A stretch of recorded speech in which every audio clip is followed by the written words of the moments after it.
Olá! Começa agora mais um TCC na TV. No programa de hoje você vai conferir como são os bastidores do programa Conexão Repórter, apresentado pelo jornalista Roberto Cabrini.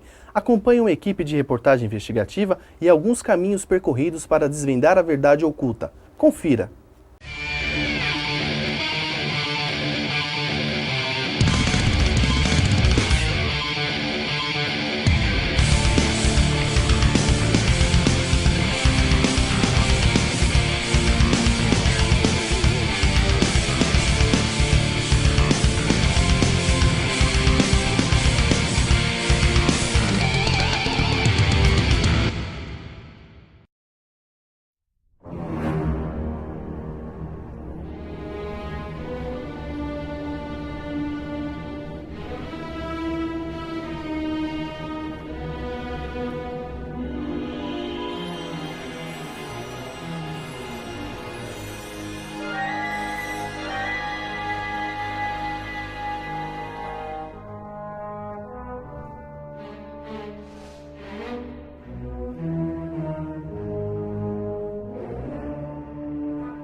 Você sabe o que um jornalista investigativo faz? Você imagina a importância que ele tem? Você sabe como surge uma pauta investigativa? Você sabe quanto tempo demora para uma investigação ser desvendada? Você imagina os riscos que um jornalista investigativo corre? Neste making-off você verá como é feito um programa investigativo, desde a escolha da pauta até a sua finalização.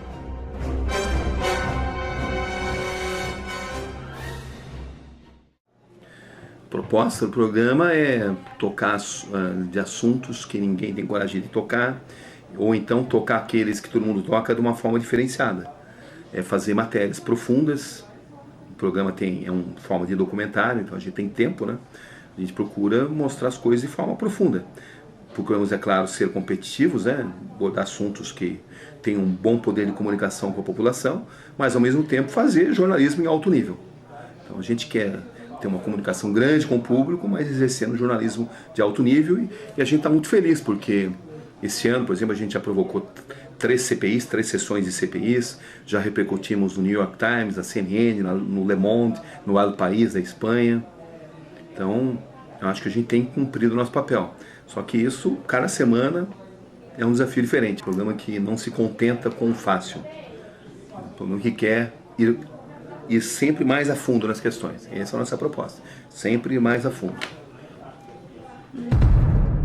Acompanhamos do início ao desfecho do tema Milagreiros. Seguimos os passos dos repórteres responsáveis pela pauta, Rogério Vieira e Bruno Stivaletti, que nos levaram aos primeiros entrevistados. Nossa viagem inicia-se em Atibaia com Rogério. São 4h30 da manhã, a gente vai fazer uma pauta hoje que nós vamos conhecer um curandeiro, que é o professor Hirota. O professor Hirota é responsável por curar as pessoas de diversas doenças, inclusive câncer. Então a gente vai conferir, entrevistar ele, conversar com ele, para descobrir, conhecer o trabalho dele, ver o que ele faz e se realmente as pessoas são curadas ou não. Ao chegar à casa do curandeiro, fomos surpreendidos pela multidão de pessoas que aguardavam em filas gigantescas, na esperança de receber a cura concedida por ele. A cena era de arrepiar. Enfermos de diversos lugares do Brasil, com feridas à mostra ou simplesmente carregando um semblante de sofrimento. No olhar, a fé de quem busca uma solução para seus problemas. Mas será que realmente encontrarão o que tanto buscam? Foi aqui. O médico deu 2 meses de vida e eu tô, graças a Deus, o professor, né? Tô aqui. O professor Hirota não faz somente curas físicas, mas também curas espirituais. Ele defende a ideia de que as pessoas ficam doentes por causa da maldade que carregam dentro de si. Desgraçada vagabunda! Caverna viciada! No meio dos quintos dos infernos! Segundo o professor, o espírito incorporado tem a chance de escolher entre o lado obscuro ou o caminho da salvação. Porque sempre eu lembro nada mais. E a dúvida aparece. Será que é real ou uma interpretação?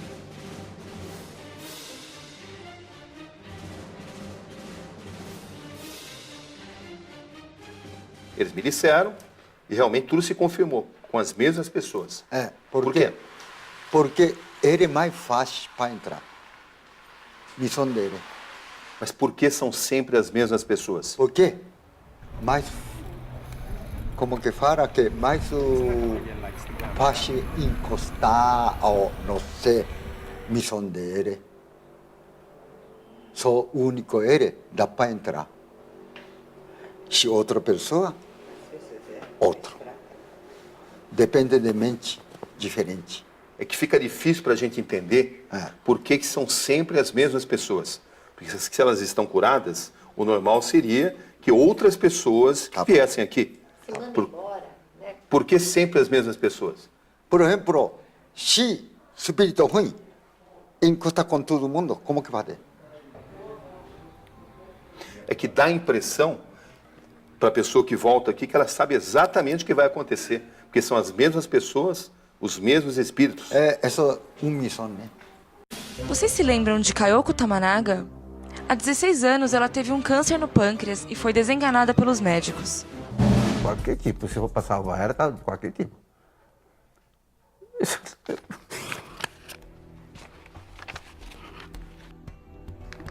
Eu falei, pode perder a casa. Se ela melhorando, não tem problema. Não tem problema. É uma outra paciente, na minha opinião. Não é a mesma paciente daquela tomografia de 1998. Em 100 casos, 10. Em 1000 casos, 100. Mas no seu caso é uma raridade. Foi um milagre. Eu nasci de novo aqui. Mas afinal, será que o que cura as pessoas não é a fé?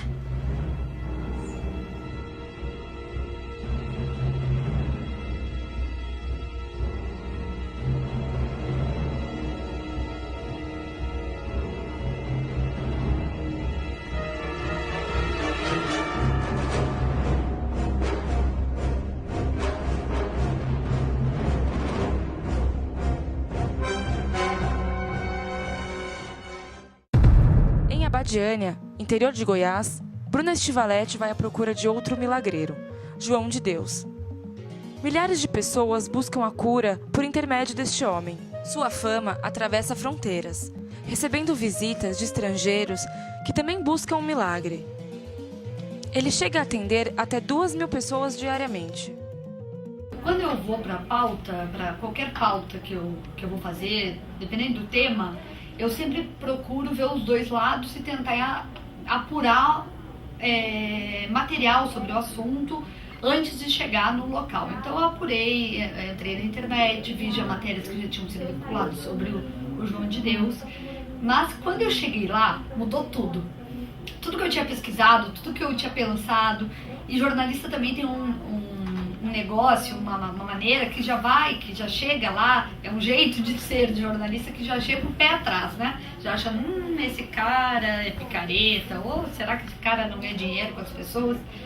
Bom, ir com o João de Deus foi uma surpresa, porque realmente o médium é sério, ele é uma pessoa que não explora a fé dos pacientes dele. Ele tem muita credibilidade naquilo que ele faz, já curou várias pessoas. Então o que a gente procurou fazer? A gente focou em 3 personagens. Como ele atende 2.000 pessoas por dia, então eu peguei dessas 2.000 pessoas, eu fiz uma triagem e peguei 3 personagens e foquei a minha matéria em cima dos 3. Então nós temos um pai que veio da Grécia. Isso que é bacana dele, porque são pessoas de toda parte do mundo que se deslocam, vêm até o Brasil para tentar a cura com ele. Então esse pai, ele veio com a filha da Grécia, a filha tem um problema cerebral, e ele veio lá da Grécia para tentar a cura com o João de Deus. E o bacana é porque ele já viu o resultado.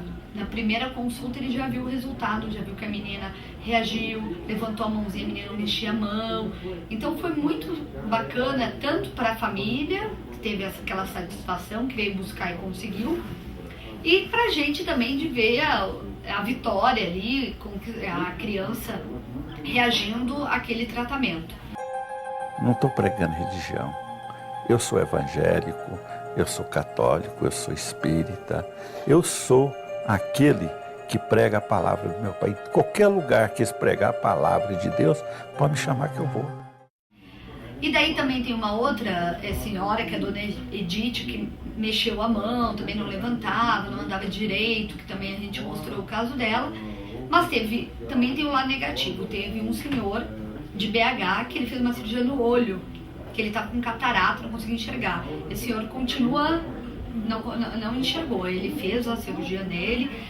Como no dia ele ficou com o olho tapado, a gente fez uma entrevista com ele e marcamos uma semana depois para a gente conversar com ele novamente e levá-lo no médico. E verificamos que ele não está enxergando. Fomos atrás do João de Deus e ele falou que o tratamento não é todas as pessoas que recebem a cura. Então, isso eu achei digno da parte dele, que não é um milagreiro falando eu curo todo mundo. Ele falou, tem algumas pessoas que eu não consigo curar. Então, o programa vai mostrar que nem todos que vão lá conseguem a cura. O que importa, o que deu para perceber, é fé da pessoa. Se a pessoa tem uma fé, acredita que aquilo realmente vai curá-la, que ela vai conquistar e vai sair dessa, vai conseguir caminhar. O que eu falei que é bacana do João de Deus, porque a gente não viu uma exploração da fé. Você entra aqui e me dá dinheiro, a gente vende isso, vende água, vende não sei. Não, o negócio ele é mais sério. E também uma coisa interessante é que o nível das pessoas que frequentam é um nível social alto. Então não são pessoas estudadas, a gente viu muitos políticos lá. Então, professores de universidades, artistas, sociólogos, então são pessoas, médicos lá. Então, assim, o público dele é um público elitizado e um público que tem um poder aquisitivo alto e que tem estudo. Então, não está sendo enganado. Ele tem dois tipos eu acho que a gente pode usar dois tipos de métodos que ele utiliza. Um é uma cirurgia invasiva, que ele vai e corta mesmo. Uma pessoa está com uma dor na coluna, ele vai lá dar um cortezinho e ele diz que ele dá um corte superficial e costura. E daí ele falou que tira a dor da pessoa naquele corte. A outra também é no olho, que também é invasiva, que ele pega o olho da pessoa, pega uma faca e raspa o olho da pessoa. E o outro tipo é uma cirurgia espiritual, que ele é médium, né? Então a pessoa passa por ele toca na pessoa, então ele vai meditar e ele faz cirurgia sem corte, mas ele mentaliza que está tirando aquele tumor da pessoa, uma lesão que a pessoa tem, enfim, ele mentaliza. Então são dois tipos de cirurgia. Esse é o nosso papel, é mostrar que essas pessoas existem, que elas podem até às vezes fazer algum milagre. Mas não pode acreditar 100%, tem que sempre desconfiar, ficar com o pé atrás mesmo. E o que importa disso tudo é fé. Bom, então, nosso processo de produção começa da seguinte forma. A gente faz uma reunião, coloca todas as ideias da equipe e nessa reunião geralmente a gente faz uma lista de sugestões e encaminha para o Cabrini. Na maioria das vezes, as pautas surgem pelo próprio Cabrini, são algumas reportagens que ele sempre sonhou em fazer, e aí a gente produz de acordo com essa vontade dele, com esse pedido dele. Depois que há aprovação, passa por esse crivo do Cabrini e de toda a produção, a gente vê as condições, determina qual vai ser o produtor que vai acompanhar isso, e esse produtor tem a missão de dormir em cima da pauta até que ela fique pronta. Então ele começa a fazer as ligações, ele vai atrás das fontes, ele vai atrás dos personagens, das imagens. A gente costuma sempre estar de olho no que estão fazendo também de documentários a respeito do que a gente está fazendo, porque de repente a gente consegue boas imagens nesses documentários também. A gente conta muito com a participação de cinegrafistas amadores que colaboram também com o material que eles já têm. A partir do momento que você tem todo o material captado, os produtores vão para a rua, fazem as gravações, fazem as externas. As sonoras mais importantes e as participações mais importantes o Cabrini vai fazer, ele vai para a rua também e faz, entrevista as pessoas envolvidas e os personagens. A gente às vezes faz algumas entrevistas aqui dentro do próprio estúdio do Conexão Repórter. Depois que a gente está com todo esse material de produção na mão, um editor pega isso, começa a assistir fita por fita, é um trabalho complicado e árduo, e ele transcreve exatamente tudo que tem nas fitas, tudo é passado para o computador. A partir do momento que ele tem tudo isso, às vezes é um livro, ele transforma depois em roteiro, em texto, a decupagem, marca os horários, timecodes dos discos, e aí o Cabrini grava o off, a gente vai para a ilha de edição. Na ilha de edição existem 2 tipos de edição, uma é a edição mais simples, que a gente usa o equipamento News Flash, e ele não tem muitos recursos de efeitos e tudo mais. Aí a gente monta parte da reportagem ali, e quando ela estiver montada, a gente vai para a ilha de finalização, onde colocam as artes, os efeitos, os GCs. Depois que tudo isso estiver montado, o programa já está, a gente coloca cada um, divide o tempo e tal, vai para o estúdio, grava as cabeças com o Roberto Cabrini, ele chama, grava lá, costuma demorar às vezes 1 hora, 1h30, não é tão demorado esse processo. Ele grava as cabeças, a gente leva para a ilha de finalização, coloca as cabeças. Quando tiver tudo isso pronto, um pendrive é levado para sonorização, e aí entra o trabalho do sonoplasta, que também é muito importante. Boa noite. Eles são seres humanos que jamais passam despercebidos. Para seus seguidores, eles têm a capacidade de operar milagres, mas estão longe de serem unanimidade. Para seus críticos, são apenas aproveitadores do desespero de pessoas que procuram a qualquer custo um fio de esperança. Investigamos pessoas que trafegam pelos caminhos da fé ou do misticismo. Aqui Roberto Cabrini, e esse é o Conexão Repórter de hoje. Hoje a televisão brasileira, o único programa que você tem com esse viés estritamente jornalístico é o do Cabrini. Não é que é um repórter, e será sempre um repórter, como eu também sou, como eu acho que o Caco também, o nosso orgulho é poder conseguir apresentar algo, mas se alguém disser, vai lá investigar, a gente sabe o que fazer. O do Cabrini é hoje, do meu ponto de vista, o único programa realmente que você tem investigação jornalística, porque o Cabrini faz isso. Você tem alguns outros programas que tem alguma investigação, mas são mais de constatação. Não é como a Liga, que não é uma coisa jornalística, é um programa mais voltado para o artístico. Você tem o programa do Caco, Profissão Repórter, mostrando as agruras que a gente passa, mas para ir mesmo lá na linha de tiro, hoje tem o Cabrini fazendo, e é uma pena que seja só ele. Faz parte do jornalismo investigativo, Karen, você como é que você chama? Desculpa. Mariana. Você às vezes investigar casos durante meses, até anos, e não chegar a lugar nenhum. Faz parte, não é? Nem toda a história que você entra, você ganha. Às vezes você tem certeza de um determinado acontecimento, mas você não pode divulgar porque você não tem elementos para isso. Faz parte da profissão. A experiência te ensina, te indica matérias com mais chance, menos chance e tal, entendeu?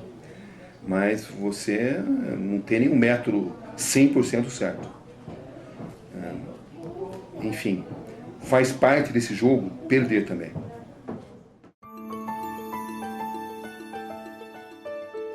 Foram 3 meses de trabalho árduo acompanhando a equipe do Conexão Repórter. Constatamos que nem toda pauta pode trazer as respostas que um jornalista almeja. Foi gratificante acompanhar a pauta Milagreiros e sentir na pele o que é ser um repórter investigativo, que não se contenta com pequenas informações, mas que se aprofunda até desvendar a verdade.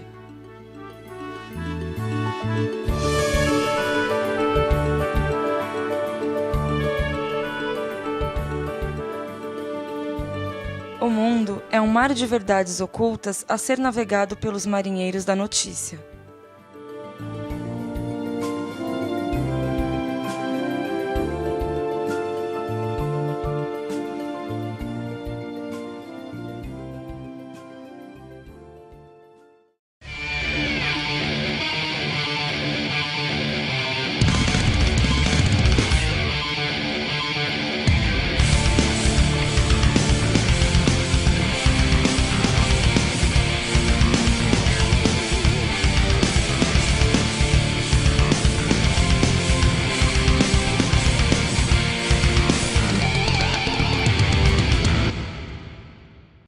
É isso, você acabou de assistir mais um vídeo do trabalho de conclusão de curso dos alunos de jornalismo do Centro Universitário Fiel. Dúvidas, sugestões, e-mail para tccnatv@unifiel.br. E conheça a Unifiel, acesse unifiel.br. Até o próximo programa.